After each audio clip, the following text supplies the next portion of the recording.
Hello everyone. तो अभी तो बहुत अच्छा मौसम हो रखा है यहाँ पे बारिश का। तो यही है, इसके साथ साथ मैं सोच रहा था क्यों ना अभी एक सीडीपी का सेशन करें। तो 30 क्वेश्चन सीडीपी के करते हैं, बड़ा इंपॉर्टेंट रहता है। सीडीपी जितना ज्यादा प्रैक्टिस करो ना उतना ज्यादा अच्छा है, क्योंकि थ्योरेटिकल तो हम सब ने एक बार पढ़ ही रखा है। बट ये है कि जितने क्वेश्चन हो जाएंगे उतना अच्छा रहेगा। तो मैं स्टार्ट करता हूँ, 30 क्वेश्चन रहेंगे। स्क्रीन शेयर करता हूँ। ये है गाइस, एनोटेट ऑन कर लेते हैं।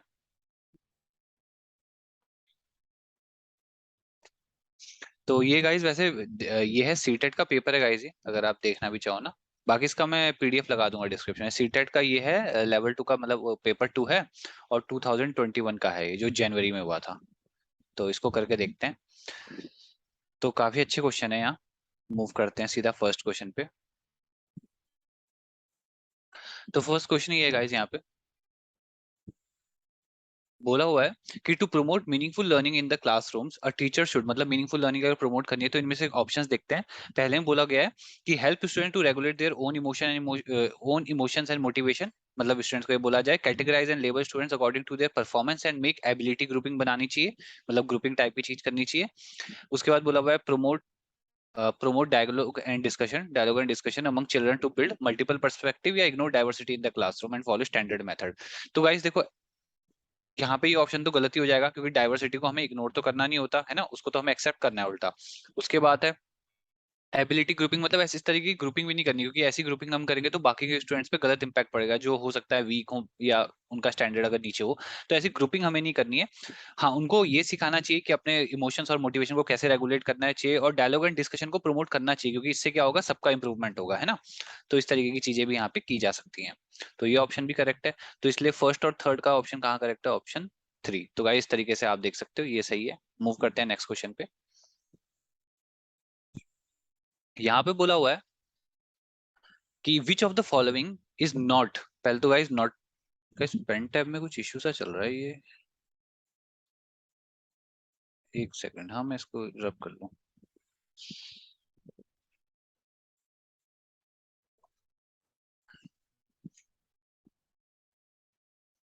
तो गाइज यहाँ पे बोला है कि which of the following is not an effective strategy to address learners and from disadvantage and deprived background से। तो फर्स्ट की motivate the student to set moderately challenging goals and provide appropriate instructional support. Form collaborative groups बनाने चाहिए। Talk to learners to understand their needs and challenges faced by them और asking the learner to enrol for. तो इसमें से हमको guys not वाला ढूंढना है ना, तभी मैं कहूँ गाइज ये बात है तो सही लिखी है ना कि ऐसा तो करना चाहिए। बट इसमें से क्या नहीं करना चाहिए? Asking the learners to enrol for tuition outside, मतलब उनको बोलो कि बाहर से ट्यूशन लगा लें वो, अगर उनको प्रॉब्लम हो रही है तो, so that the teacher does not have to pay much attention. तो गाइस कितना गलत पॉइंट है ना। तो ऐसे गलत पॉइंट को तो आप ऑलरेडी आप मार्क कर सकते हो। तो ये हो जाएगा सेकंड ऑप्शन। थोड़ा सा गाइस पेन टैब में प्रॉब्लम चल रहा है एकदम से ना, पेन पता नहीं क्यों ऐसा प्रॉब्लम कर रहा है। चलो कोई नहीं। थर्ड क्वेश्चन पे चलते हैं। बाकी आपको क्लियर होना चाहिए और कोई इशू नहीं है। थर्ड है physical and emotional health. Physical health की बात हो रही है और इमोशनल हेल्थ की। तो of children dash their learning, यानी कि क्या रिलेट नहीं करती, has an insignificant role, does not have any influence या plays an important. Guys obviously आप देखो कितना सिंपल क्वेश्चन है, आप सीधा समझ रहे हो कि इंपॉर्टेंट रोल प्ले करती हैं ऐसी चीजें, है ना। उसके बाद है नेक्स्ट क्वेश्चन, फोर्थ। यहाँ पे बोला हुआ है कि it is important to create dash learning environment in the classroom rather than dash one. तो कैसा एनवायरनमेंट होना चाहिए और कैसा नहीं होना चाहिए? तो क्या फेयरफुल होना चाहिए? नहीं होना चाहिए, फर्स्ट ऑप्शन में तो हमको क्रिएट करने वाली बात करनी है ना। कॉम्पिटिटिव होना चाहिए, ठीक है। उसके बाद कॉम्पिटिटिव भी नहीं होना चाहिए। फिर बोला हुआ है कोलैबोरेटिव होना चाहिए, हाँ गाइज ये पॉइंट तो सही है। उसके बाद और क्या बोला हुआ है कि कैसा नहीं होना चाहिए? कॉम्पिटिटिव नहीं होना चाहिए। तो गाइज ये पॉइंट भी तो सही है। तो ऑप्शन 3, और यहाँ पे कॉम्पिटिटिव ये भी गलत था। तो इस तरीके से आप देख सकते हो। नेक्स्ट क्वेश्चन है which of the following is an example of effective motivational strategy to encourage students to learn. मतलब वो पढ़ें, ऐसा सबसे इफेक्टिव मोटिवेशनल स्ट्रेटेजी यहाँ पे क्या है? Giving task that are very easy, simple task देके कुछ होगा? कुछ नहीं होगा। Creating a lot of opportunities for competition, के लिए बहुत अपॉर्चुनिटीज बनाओ, उससे भी कोई खास मोटिवेशन नहीं आएगा। कंपटीशन से तो इतना गाइस क्या होता है ना, जो अच्छा कर सकते हैं स्टूडेंट उनको तो मोटिवेशन आ भी सकता है, बट जो नहीं कर पा रहे उनका क्या है ना। Providing scaffolding specially when students learn a new skill, या emphasis on completion of work rather than learning. तो ऐसा भी कुछ नहीं है, वर्क पे ही फोकस नहीं है। तो गाइस आप एलिमिनेशन मेथड भी यूज करोगे ना तो भी आप सही ऑप्शन पे पहुंच जाओगे। इस तरह के क्वेश्चन थे यहाँ पे। तो ये है करेक्ट ऑप्शन। और स्कैफोल्डिंग बड़ा इंपॉर्टेंट वर्ड है गाइस ये। देखो इसको आप गाइस ऐसे समझो ना, एक आपको मैं बताऊंगा जैसे ना, एक सिंपल सी चीज है। सपोज अगर आपका करंट पोटेंशियल है, सपोज आपको ना साइंस के 5 चैप्टर्स आते हैं, है ना, आउट ऑफ 10।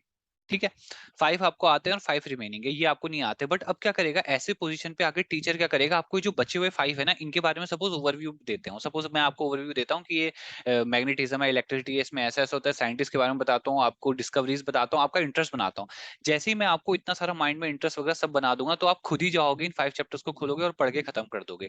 तो बेसिकली मैंने क्या करा, आपके एक्चुअल पोटेंशियल जो आपका अभी था, उस पे जाके मैंने इसके फोल्डिंग की, यानी कि मैंने एक्सटर्नल इफेक्ट लगाया, जिसकी वजह से आपने चीजों को समझना चाहा और खुद से कंप्लीट किया, यानी कि एक नए पोटेंशियल पे आप पहुंच गए। तो इसी को बेसिकली, ये जो बीच का गैप होता है, इसको बोलते हैं गाइस ZPD, यानी कि जोन ऑफ प्रॉक्सिमल डेवलपमेंट। ठीक है, तो ये होता है, यहाँ पे स्कैफोल्डिंग करते हैं, तो यही है गाइस, स्कैफोल्डिंग आप समझ गए ना, हेल्प करना एक तरीके से एक्सटर्नल एजेंट के थ्रू। मूव करते हैं नेक्स्ट क्वेश्चन में, काफी अच्छा था ये भी। यहाँ पे क्या बोला हुआ है कि which of the following statement about children's thinking is not correct. कौन सी स्टेटमेंट सही नहीं है चिल्ड्रन की थिंकिंग के बारे में। Children actively think about various phenomena around them and have an urge to explore. Children are born with curiosity to learn about the world around them. Children construct their own theories and about various phenomena around them. Children cannot think of concept on their own, and primary role of teachers is to provide information. तो guys आप देख रहे होंगे, ये तीन option ने ना बात सही बोली थी, ऐसा होता है एक्चुअल में चिल्ड्रंस के साथ, है ना, खुद से भी नॉलेज बनाते हैं। बट ये क्या बोल रहे हैं कि चिल्ड्रन खुद सोच ही नहीं सकते। ऐसा होता है क्या, खुद तो बिल्कुल सोच सकते हैं, सही गलत की कहाँ बात हो रही है। और आगे वो क्या बोल रहे हैं कि प्राइमरी रोल ऑफ टीचर्स, यानी कि कॉन्सेप्ट ऑन देयर, हाँ, कि टीचर्स का प्राइमरी रोल क्या है, सिर्फ इन्फॉर्मेशन देना है, ऐसा नहीं है गाइस। टीचर का रोल ये भी है कि सिर्फ आपको वो कहते हैं ना गाइस, एक ऐसा क्योट भी है कि टीचर का काम है आपको हंगर आपके अंदर पैदा करना, बाकी आपको खाना खुद ढूंढना है। हंगर कौन है, टीचर डेवलप करता है ना, इस तरीके से। तो ये ऑप्शन करेक्ट हो जाएगा, क्योंकि नॉट की बात हो रही थी। मूव करते हैं नेक्स्ट पॉइंट पे। यहाँ है, learning is a dash and dash process. Learning कैसा है और कैसा प्रोसेस है? क्या ये सिंपल प्रोसेस है लर्निंग? बिल्कुल नहीं है, सिंपल तो है ही नहीं। कॉम्प्लेक्स है, हाँ कॉम्प्लेक्स हो सकता है, ये ऑप्शन हो सकता है। आगे देखते हैं क्या, और साथ में पैसिव बोला है, ठीक है, और अगले ऑप्शन में कॉम्प्लेक्स तो बोला है पर साथ में एक्टिव बोला है। क्या है, सिंपल? सिंपल तो है नहीं। तो गाइस ऑप्शन करेक्ट ही होगा, क्योंकि आप ऐसा समझो, लर्निंग कॉम्प्लेक्स के साथ साथ एक एक्टिव प्रोसेस है। एक्टिव कैसे है, यानी कि आप जब इन्वॉल्व होगे ना, जैसे सपोज अगर आप बैठे हो एक जगह पे, उससे कुछ नहीं होगा, आपको खुद से इन्वॉल्व होना पड़ेगा ना। जैसे सपोज आपको सामने बोला गया हिस्ट्री में ऐसा ऐसा होता है, ऐसा ऐसा, बट आप सीखोगे कब, जब आप खुद परफॉर्म करोगे, खुद आप माइंड चलाना तो शुरू करोगे ना। अगर मैं 2 2 4 कैसे होता है ये सोचूं भी, तो इसका मतलब मैं एक्टिवली इन्वॉल्व हूं ना, अदरवाइज 2 2 4 का मेरे लिए कोई मतलब नहीं रहता ना। तो एक्टिवली इन्वॉल्व हुआ, और कॉम्प्लेक्स प्रोसेस तो बिल्कुल है वही लर्निंग, है ना। क्योंकि लर्निंग गाइस ऐसा है ना, लर्निंग मल्टी डायमेंशनल भी हो सकती है। चलो इस कॉन्सेप्ट पे आगे भी बात करेंगे, फिलहाल आप ये समझ ही रहे हो कि कैसे वो कॉम्प्लेक्स प्रोसेस है। तो उसके बाद क्वेश्चन है, a teacher should dash the social cultural religious and linguistic diversity in her classroom to facilitate meaningful learning. तो क्या करना चाहिए, टीचर शुड, ये मतलब सोशल इन सारे पॉइंट्स को समझना चाहिए, निग्लेक्ट करना चाहिए, देखो गाइस ये क्या ऑप्शन कह रहे हैं, इग्नोर करना चाहिए, डिसमिस करना चाहिए, निग्लेक्ट करना चाहिए। देखो कितना इजी क्वेश्चन नहीं हो गया, एलिमिनेशन लगा के भी। और वैसे भी आप समझ ही रहे हो, अंडरस्टैंड करना चाहिए। तभी तो हम बेसिकली हम इंक्लूसिव एजुकेशन में करते क्या है, क्लास की सारी चीजों को एक साथ लेके चलते हैं ना। क्योंकि अलग अलग बच्चों की अलग अलग लैंग्वेज हो सकती है, कोई किसी को हिंदी में समझ आ रहा है, किसी को इंग्लिश में, किसी को मलयालम में, तो आपको इस सबका ध्यान रखना पड़ेगा। इसलिए कहते हैं कि मल्टी लिंग्विस्टिक क्लासेस में यही ध्यान रखना है हमें, कि किस बच्चे के साथ क्या प्रॉब्लम हो रहा है। अब है इसके बाद question, in a dash classroom teachers adapt their pedagogy and vary assessment to cater to individual students. तो कैसे हाँ, किस टाइप के क्लासरूम में होता है कि टीचर क्या करते हैं, पेडागोजी अडेप्ट करते हैं according to cater the individual student. देख रहे हो आप गाइस, इंडिविजुअल हर एक स्टूडेंट पे ध्यान रखा जा रहा है। तो ऐसा कहाँ होता है, टेक्स्ट बुक सेंट्रिक में बिल्कुल नहीं, यहाँ तो किताबी ज्ञान की बात हो रही है। बिहेवियरिस्टिक में, टीचर सेंट्रिक में, टीचर सेंट्रिक में तो बिल्कुल भी नहीं। तो गाइस प्रोग्रेसिव बिल्कुल सही है। आपको पता होगा ना, प्रोग्रेसिव क्लासरूम को अगर आप सर्च भी करोगे गूगल में, तो इसके बारे में पढ़ना, यहाँ पे हो क्या रहा है, बेसिकली ये वो चीज है जो कि चाइल्ड सेंटर्ड अप्रोच पे काम करती है, यानी कि जो चाइल्ड को सेंटर ऑफ द अट्रैक्शन रख के उसके अराउंड घूमती है, कि चाइल्ड को क्या नीड्स हैं, है ना। ये हो गया, मूव करते हैं आगे। 10th क्वेश्चन में क्या बोला जा रहा है कि चिल्ड्रंस फेलियर इन स्कूल, बच्चों का फेलियर स्कूल में किस तरीके से हो सकता है, देखते हैं आगे। Proves that these children's have genetic birth defect and hence, मतलब अगर कोई बच्चा फेल हो गया तो इससे ये प्रूव हो जाता है कि उसमें जेनेटिक बर्थ डिफेक्ट थे। अच्छा, सेकंड में बोला जाए children that parents have not been able, मतलब पेरेंट्स सपोर्ट नहीं कर पाए, ठीक है। Such as children from deprived backgrounds are not capable of learning, यानी कि डिप्राइव बैकग्राउंड से थे तो इसलिए वो कैपेबल नहीं है सीखने के लिए। या ये इंडिकेट करता है कि school has not been able to cater to the needs of interested children. देखो गाइस, ये ऑप्शन गलत हो गया, ये भी गलत हो गया, ये भी गलत हो गया, ये ऑप्शन बिल्कुल सही हो गया। क्यों? क्योंकि चिल्ड्रंस का फेलियर ना, देखो क्या होता है गाइस, क्लास में अगर जैसे 50 बच्चे हैं, अगर एक बच्चा फेल हो गया ना और 49 पास हो गए, तो समझ जाना कि यहाँ पे टीचर ने बेस्ट काम किया है। एक स्टूडेंट फेल हुआ है तो यानी कि उसकी तरफ से कुछ प्रॉब्लम रही। बट क्लास में अगर 49 फेल हो जाए ना और एक पास हो जाए, तो वो एक बच्चा इसलिए पास हो पाया क्योंकि उसने खुद से मेहनत की। 49 मेहनत तो गाइस, मेहनत का केस तो हो ही सकता है, बट इतने लार्ज पॉपुलेशन का फेल होना कुछ तो दर्शाता है ना कि टीचिंग प्रोसेस के बारे में भी। क्योंकि सारे बच्चे, तो वो कहते हैं ना गाइस, मेजोरिटी विंस वाला खेल, तो यहाँ पे मेजोरिटी फेल कैसे हो गई होगी? तो यहाँ पे कोई मास फेल का तो चल नहीं रहा ना। तो इसलिए यहाँ पे कुछ ना कुछ इश्यू रहा है। तो स्कूल की तरफ से या करिकुलम की तरफ से, हो सकता है करिकुलम इतना हार्ड हो, अब मान लो थर्ड क्लास के बच्चे को एकदम से सिक्स क्लास का कॉन्सेप्ट दे देंगे तो भी वो फेल हो सकते हैं। तो ऐसा नहीं है कि टीचर की प्रॉब्लम है, स्कूल के करिकुलम की बहुत चीजें हो सकती हैं। और इसी के लिए क्या किया जाता है, डायग्नोस्टिक टेस्टिंग, इवेल्युएशन, ये सब का खेल यही है ना। चलो हम समझ गए, फिर इस पॉइंट को आगे चलते हैं। तो अब यहाँ पे देखते हैं क्या हो रहा है।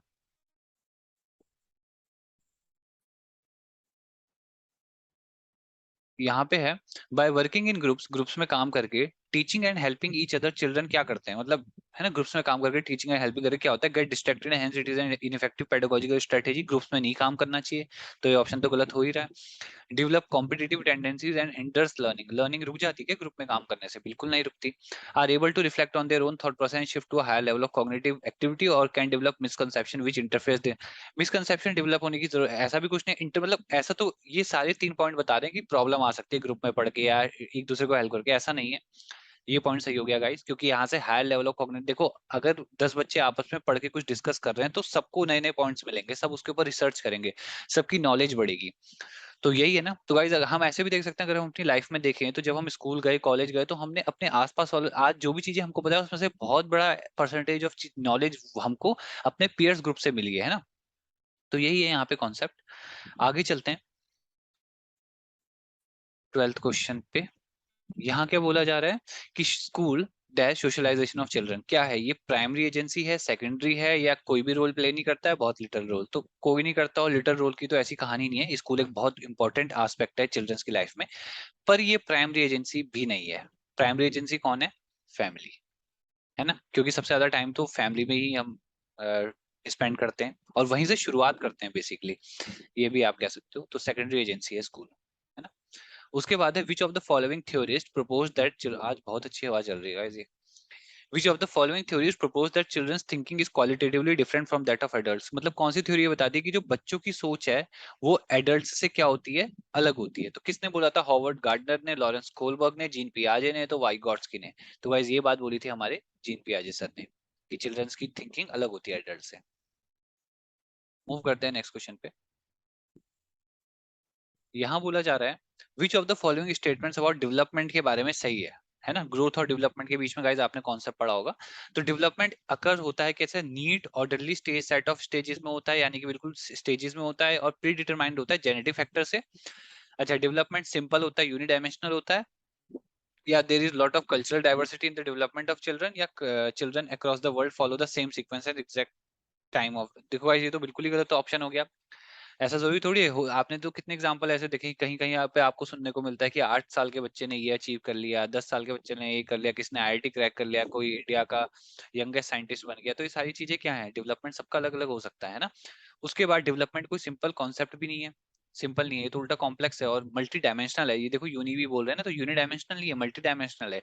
एक ही टाइम पे हो सकता है आपका ब्रेन भी डेवलप हो रहा है, आपके फिंगर्स भी डेवलप हो रहे हैं, आपकी बॉडी में भी कोई डेवलपमेंट हो रही है, आपकी पर्सनैलिटी में डेवलपमेंट हो रही है। तो बहुत कुछ हो सकता है, और ये भी नीट स्टेजेस में नहीं होता, वही है ना, कॉम्प्लेक्स प्रोसेस है मल्टीपल स्टेजेस पे। तो करेक्ट ऑप्शन हो जाएगा ये, क्योंकि बहुत सारी कल्चरल डाइवर्सिटी हो सकती है डेवलपमेंट में चिल्ड्रन के। ठीक है, मूव करते हैं नेक्स्ट क्वेश्चन पे, 15th। यहाँ पे बोला जा रहा है कि which of the following is a major hallmark of the period of middle childhood. अच्छा, मिडिल चाइल्डहुड की बात चल रही है, तो यहाँ पे पूछ रहे हैं कि इनमें से कौन सा मेजर पॉइंट आपको लग रहा है। रैपिड डेवलपमेंट होना मोटर स्किल्स का और ओवरऑल फिजिकल ग्रोथ का, बहुत रैपिड का मतलब बहुत जल्दी डेवलपमेंट हो जाती है क्या मिडिल चाइल्डहुड में? डेवलपमेंट ऑफ साइंटिफिक रीजनिंग का and ability to think abstractly, emergence of make believe play, और development of logical thought that is concrete in nature. तो गाइज ऐसा है, रैपिड डेवलपमेंट तो होती नहीं है यहाँ पे, साइंटिफिक रीजनिंग भी इतनी जल्दी नहीं आती है, तो थोड़े बहुत एडोलेसेंस के फैक्टर हो गए ना जहाँ पे साइंटिफिक रीजनिंग आएगी, ठीक है, और एब्स्ट्रैक्टली, यानी कि एब्स्ट्रैक्टली सोचना भी तो बहुत बड़ा वो है ना, तो ये तो बाद में डेवलप होगा। मेक बिलीव प्ले नहीं, ये भी नहीं है, पर ये ऑप्शन करेक्ट हो जाएगा। क्यों? क्योंकि गाइज यहाँ से डेवलपमेंट ऑफ लॉजिकल थॉट और कॉन्क्रीट, जो कि कॉन्क्रीट है नेचर, मतलब धीरे धीरे करके लॉजिकल थॉट बनने लग जाते हैं कि हाँ A+B=C कैसे हुआ, 2 में 3 कैसे जुड़ा, यही तो हम मिडिल चाइल्डहुड में सीखते हैं ना। तो ये है गाइस। और हाँ, तो fourth option would be correct. Now we can move ahead with the next question. 16th है। यहाँ पे बोला जा रहा है जैसे, अकॉर्डिंग टू जीन पियाजे, यानी कि जीन पियाजे के according children in formal operational stage. तो गाइस ये अच्छा क्वेश्चन आ गया। जीन पियाजे की स्टेजेस ऑफ कॉग्निटिव डेवलपमेंट हमको यहाँ पे पता होनी चाहिए। तो फॉर्मल ऑपरेशनल में क्या होता है? Can not conserve, classify and seriate, begin to engage in make believe and symbolic play, are capable of hypothetical deductive reasoning and propositional thought, और आर बाउंड बाय सेंट्रेशन। देखो गाइस, ऐसे question का answer ना सिर्फ तभी हो सकता है जब हमको स्टेजेस याद हो और उसमें होने वाले कुछ फैक्टर, यूनिक फैक्टर याद हो। तो गाइस पहले अगर हम स्टेज की बात करें तो पियाजे की स्टेज क्या थी? Sensory motor, sensory motor, pre operational, concrete operational और फॉर्मल ऑपरेशनल। तो ये आपको याद होगा कि फॉर्मल ऑपरेशनल इस तरीके से स्टेजेस 4 थी इसकी। ये कौन सी थी? ये होती थी बर्थ से लेके 2 साल तक, ये होती थी 2 से लेके 7 साल तक,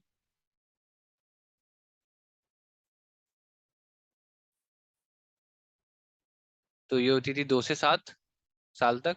कॉन्क्रीट ऑपरेशनल होती थी 7 से 11, और ये होती थी हमारी 11 से 15। तो बेसिकली ये क्वेश्चन 11 से 15 वाली एज के बीच में। और गाइज यहाँ पे आपको ये याद होगा ना कि इसी एज में हाइपोथेटिकल थिंकिंग डेवलप होती है। हाइपोथेटिकल वर्ड का मतलब पता है ना हमको?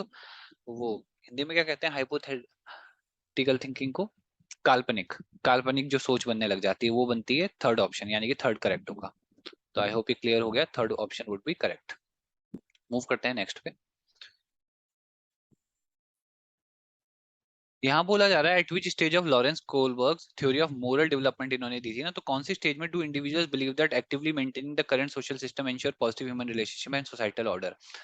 है ना, यानी कि सोशल सिस्टम के बारे में बात कौन सी स्टेज में हो रही थी? तो इंस्ट्रूमेंटल पर्पस में, यूनिवर्सल एथिकल प्रिंसिपल पे, पनिशमेंट ओबीडियंस में, या सोशल ऑर्डर मेंटेनिंग में। तो गाइस ये तो अच्छा काफी इजी, पता है कैसे हो गया इंपॉर्टेंट और इजी कैसे हो गया? अगर आपको इनकेस याद भी नहीं है सारे स्टेजेस, तो बात चल रही है सोशल सिस्टम के बारे में, और सोशल सिस्टम के बारे में आप यहाँ पे एक वर्ड देख रहे होंगे सोशल ऑर्डर को मेंटेन करने की बात। तो ऑप्शन 4 वुड बी करेक्ट। ऐसे आप याद भी कर सकते हैं इसको। अब है 18th क्वेश्चन। यहाँ बोला जा रहा है during the period of childhood development, मतलब क्या होता है इसमें? Consist only of quantitative changes होते हैं, या डिसऑर्डरली एंड डिसजॉइंटेड होते हैं, slow and can not be measured होते हैं, या मल्टी लेयर्ड एंड कॉम्प्लेक्स होते हैं? तो गाइज आपको पता होगा डेवलपमेंट के बारे में हमने अभी अभी थोड़ी देर पहले क्या पढ़ा, कि ये एक कॉम्प्लेक्स प्रोसेस है और मल्टी लेयर्ड है। मल्टी लेयर्ड कैसे? क्योंकि एक ही टाइम पे डिफरेंट डिफरेंट चीजें डेवलप हो रही होंगी। तो fourth option would be correct. Now we can move ahead with the 19th one. Here the question is asking about zone of proximal development is, ये क्या होता है? जेडपीडी मैंने अभी आपसे गाइस डिस्कस किया था ना जेडपीडी के बारे में। तो क्या है ये? प्रोसेस है जहां पे दो इंडिविजुअल बिगिन करते हैं with different understanding arrive at a shared understanding, ऐसा कुछ होता है? या process in which children learn to perform task as set by the elder member in society, या the area between a child's current level of independent performance and the level of performance that the child could achieve with the help of adults and more skilled peers, या range of tasks that the child should be able to do as per her age but cannot। तो guys पहला option गलत हो गया, दूसरा भी गलत हो गया, चौथा भी गलत हो गया। क्यों? क्योंकि जेडपीडी हमको बहुत क्लियरली अच्छे से पता है ये एक ऐसी चीज है जिसमें बाहर से इसके फोल्डिंग की जा रही है और आप अपने एक्चुअल पोजीशन से एक हायर पोजीशन पे जा पाते हो। Option 3 would be correct. तो ऐसे गाइस आप आराम से फाइंड कर सकते हो ना आंसर। मूव करते हैं 20th क्वेश्चन पे। यहाँ बोला जा रहा है इन अ प्रोग्रेसिव क्लासरूम में, अभी हमने बात की ना प्रोग्रेसिव क्लासरूम की जो कि चाइल्ड सेंटर्ड थी, assessment of learner during the process of teaching learning क्या होता है? हेल्पफुल होता है, आइडेंटिफाइंग मतलब हाई और लो और नॉन अचीवर्स के बीच में गैप निकालने में मदद करता है, very important to this since it gives insights into children's understanding and help the teacher to reflect on her pedagogy, is not helpful at all. तो ये तो हो भी नहीं सकता गाइस। देखो ऐसे ऑप्शन तो सीधा काट दो। Creates a hindrance in the process of, hindrance थोड़ी क्रिएट करता है। अगर हिंड्रेंस कर रहा होता तो प्रोग्रेसिव क्लासरूम असेसमेंट तो होता ही नहीं ना। और ये तो गलत ही काम हो गया। इस तरीके से सेग्रीगेट करना तो जहां मिल जाए वहां आप इसको कैंसिल कर दो। बस क्वेश्चन में देख लेना कि नॉट बोला हुआ है, क्या बोला हुआ है ना, कभी कभी हम जल्दीबाजी में ये कर देते हैं। तो ये हो गया बहुत ही इंपॉर्टेंट, क्योंकि इससे क्या होता है चाइल्ड सेंटर्ड अप्रोच है, टीचर भी अपनी पेडागोजी पे ध्यान दे पाता है कि क्या चेंजेस किए जा सकते हैं। मूव करते हैं 21st क्वेश्चन पे।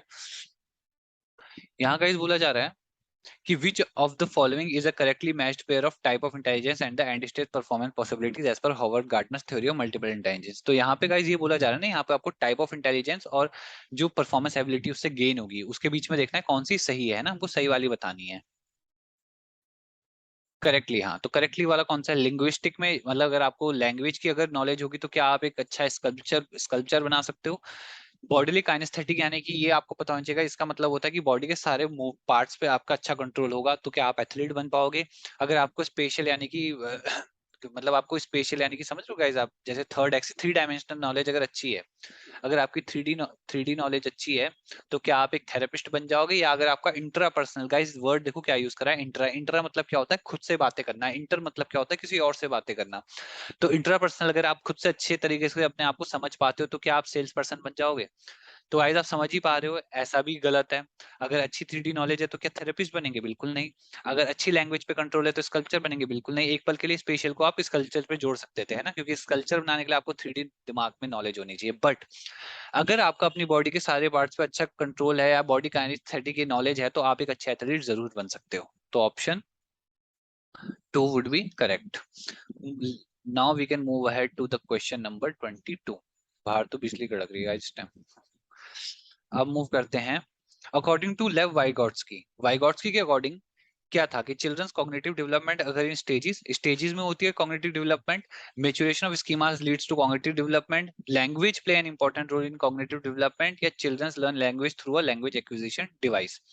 तो गाइस वाइगॉट्स्की ने बात की थी लैंग्वेज के बारे में कि लैंग्वेज एक बहुत इंपॉर्टेंट रोल प्ले करती है कॉग्निटिव डेवलपमेंट पे। और साथ साथ गाइस आपको इसका याद आ रहा है कि ये बात किसने बोली थी? एक डिवाइस था LAD, लैंग्वेज एक्विजिशन डिवाइस, जो कि कहते थे ये इनेटिस्ट होते थे, जो कहते थे कि बचपन से हमारे पास एक डिवाइस होता है। तो ये बात की थी किन्होंने? नोआम चॉम्स्की ने।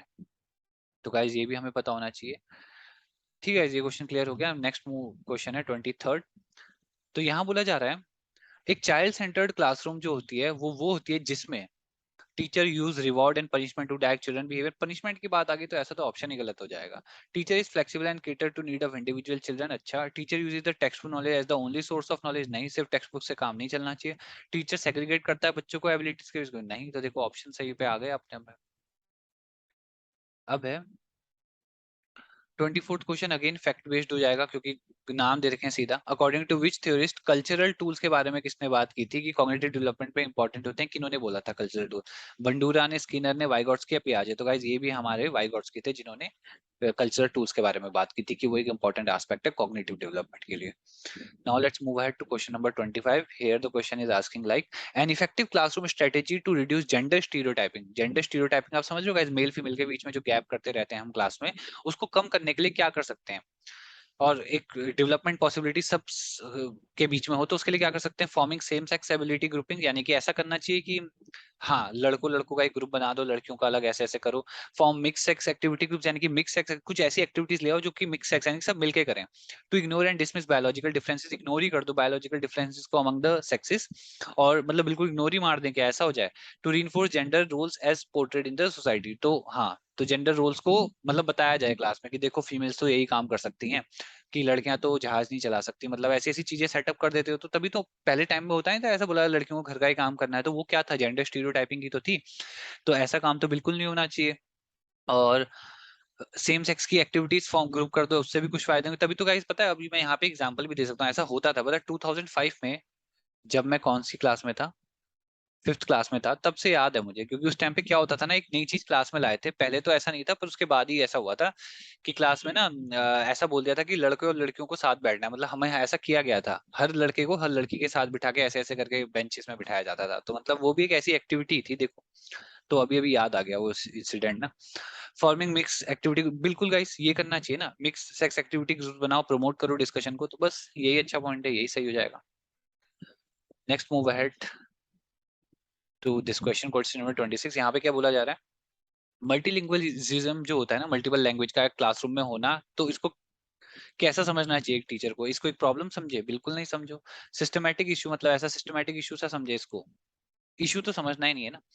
कोई हिंड्रेंस समझे? बिल्कुल नहीं, तो ऑप्शन सही हो जाएगा। और वैसे भी इसको एक एसेट और एक रिसोर्स, यानी कि सही बात है गाइस, रिसोर्स पता है कैसे? देखो, अगर मल्टीपल लैंग्वेजेस क्लास में होंगी, जैसे सपोज ना जैसे मैं अपनी बात करूं तो मेरे को ना तेलुगु नहीं आती, जैसे तेलुगु क्या, मुझे बहुत कुछ ऐसी लैंग्वेज नहीं आती, बट मैं एग्जांपल है ना तेलुगु। बट अगर मेरी क्लास में कोई तेलुगु का स्टूडेंट होता और उसकी नीड्स को भरने के लिए ना, मतलब क्या होता है उसके नीड्स को, वो क्या कहते हैं उस वर्ड को, उसकी नीड्स को,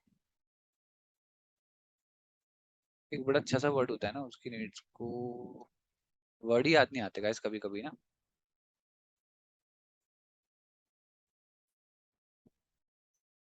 एक वर्ड होता है ना सॉरी गाइस, वो वर्ड याद नहीं आ रहा, उसकी नीड्स को सेटिस्फाई करने के लिए फिलहाल कह लेते हैं, ठीक है, रिकॉग्नाइज करने के लिए या कुछ इस तरीके से ना। तो उसकी नीड्स को अगर सेटिस्फाई करने के लिए अगर क्लास में तेलुगु में भी कुछ सिखाया जाता, सपोज ABCD या कुछ भी तेलुगु में भी सिखाया जाता, कुछ या कुछ इंपॉर्टेंट वर्ड्स ही सिखा दिए जाते, है ना, या वो स्टूडेंट हमें सिखाता है, या जब उससे हम इंटरेक्ट करते वो हमें कुछ बताता, तो क्या होता, मुझे थोड़ी थोड़ी तेलुगु आ रही होती ना। तो इस तरीके से गाइस मैं कहना चाह रहा हूँ कि आपको एक एसेट और रिसोर्स है ये, है ना।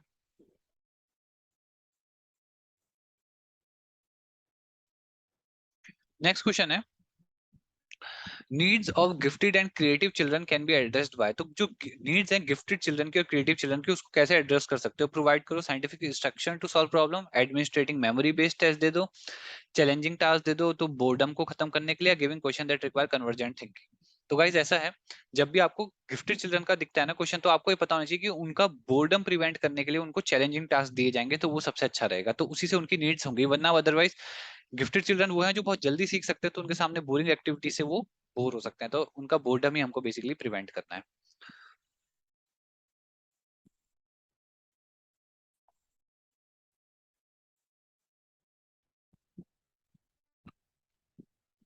अब है गाइस, चिल्ड्रन विद डिसलेक्सिया, जिनको डिसलेक्सिया होता है उनको कैसे आइडेंटिफाई कर सकते हो, analysing their reading and writing skills, assessing their ability to solve complex higher order problems, finding out their social and cultural context, या through thorough physical health checkup. तो गाइस ऐसे नहीं, अगर आपको पता करना है कि कोई स्टूडेंट को डिसलेक्सिया है, क्योंकि डिसलेक्सिया रीडिंग और राइटिंग रिलेटेड प्रॉब्लम्स है, तो यही करें, इससे ही हो जाएगा, वही ईशान अवस्थी, तारे जमीन पर, यहीं से तो पता लगता है ना कि उनको डिसलेक्सिया की प्रॉब्लम है, जब वो रेड को टैर लिख देता है और आगे पीछे वर्ड लिख रहा होता है। अब है, which of the following is not a suitable learning material for students who are partially sighted, जिनको पूरा नहीं दिखता, अच्छे से नहीं दिखता, उनके लिए कौन सा सुटेबल मेथड नहीं है, कि टॉकिंग बुक्स होनी चाहिए, बुलेटिन बोर्ड्स होने चाहिए, स्मॉल प्रिंट वर्कशीट्स होनी चाहिए, लार्ज प्रिंट होने चाहिए। तो गाइज ये सारी चीजें करने से तो हेल्प मिलेगी ना ऐसे स्टूडेंट को, बट स्मॉल प्रिंट बुक से तो उसको प्रॉब्लम होगी, तो यही नॉट का आंसर हो जाएगा।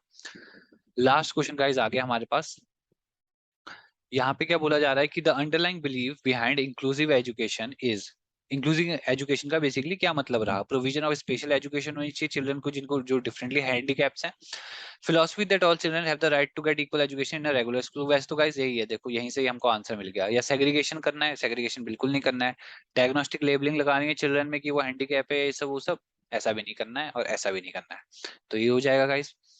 तो इसी के साथ गाइस हमने 30 क्वेश्चंस बड़े अच्छे से कर लिए, और आई होप आप भी अच्छे से अटेम्प्ट कर पाए होंगे, और आपको भी बहुत कुछ यहाँ से पता लगा होगा और नॉलेज यहाँ से इंप्रूव हुई होगी। तो और कोई गाइस पॉइंट होगा, कुछ होगा तो मुझे मेंशन करना कमेंट पे, और जल्दी हम गाइस इसके बारे में भी डिस्कस करेंगे, जैसे AWES में फर्स्ट टू 10th तक का सिलेबस है ना, जो कि स्पेसिफिकली मेंशन किया गया है, जो हमारा आर्मी वेलफेयर एजुकेशन सोसाइटी का है, तो उसके बारे में मैं लाता हूँ वीडियो। फिलहाल तो मैंने सोचा आज टेस्ट डिस्कस कर लेते हैं, तो इसके लिए थैंक यू सो मच, और वीडियो अच्छी लगी होगी तो लाइक करना, चैनल पे नए हो तो सब्सक्राइब करना, बाकी मिलते हैं फिर कल किसी और सेशन में, तब तक के लिए बाय।